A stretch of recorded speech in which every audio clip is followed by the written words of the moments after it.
बंगालच्या उपसागरातील रेमेल चक्रीवादळाचा परिणाम जो आहे तो मान्सून वाटचालीवरती होण्याची शक्यता वर्तवली जाते आहे। चक्रीवादळामुळे मान्सूनच्या पुढच्या प्रवासासाठी अडसर ठरण्याची शक्यता आहे। सध्या मान्सून जो आहे तो अरबी समुद्रामध्ये दाखल झालेला आहे। अंदमानात सध्या मान्सून आहे। अंदमानातून मान्सून हा केरळमध्ये दाखल होईल। ओएसिस फर्टिलिटीच्या तज्ञांनी IVF उपचार पद्धतीद्वारे 1 लाखांहून अधिक जोडप्यांना मातृत्व प्राप्तीचा आनंद दिला आहे। मोफत अपॉइंटमेंट बुक करण्यासाठी आजच संपर्क साधा। त्यानंतर गोवा आणि त्यानंतर महाराष्ट्र असा प्रवास असणार आहे। चक्रीवादळामुळे मान्सूनच्या पुढच्या वाटचालीसाठी या ठिकाणी अडसर ठरण्याची शक्यता आहे। मान्सून केरळमध्ये वर्तवलेल्या अंदाजाप्रमाणे या ठिकाणी पोहोचणार आहे, मात्र पुढचा प्रवास त्याचा हा अडचणीचा ठरण्याची शक्यता आहे।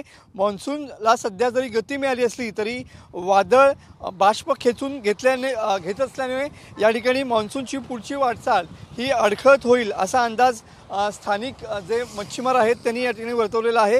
सध्या कोकण किनारपट्टीवरती नैऋत्य मोसमी वाऱ्यांचा वेग देखील वाढलेला आहे।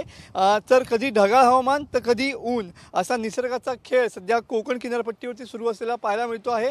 गेल्या 8 दिवसांमध्ये मान्सून सक्रिय होण्यासंदर्भातली अनुकूल परिस्थिती होती, मात्र आज पुन्हा एकदा कडक ऊन या ठिकाणी पाहायला मिळतंय आणि त्यामुळं बंगालच्या उपसागरातील वादळाचा परिणाम हा केरळ नंतरच्या मान्सून वाटचालीवरती होतो की काय अशी भीती या ठिकाणी स्थानिक मच्छीमार व्यक्त करताना पाहायला मिळत आहेत।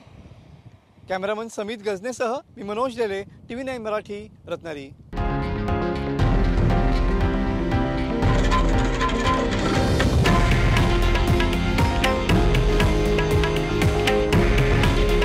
हे आहे देशातील नंबर 1 न्यूज नेटवर्क आणि आपण पाहत आहात TV9 मराठी। काळजी तुमची, हित महाराष्ट्राचं।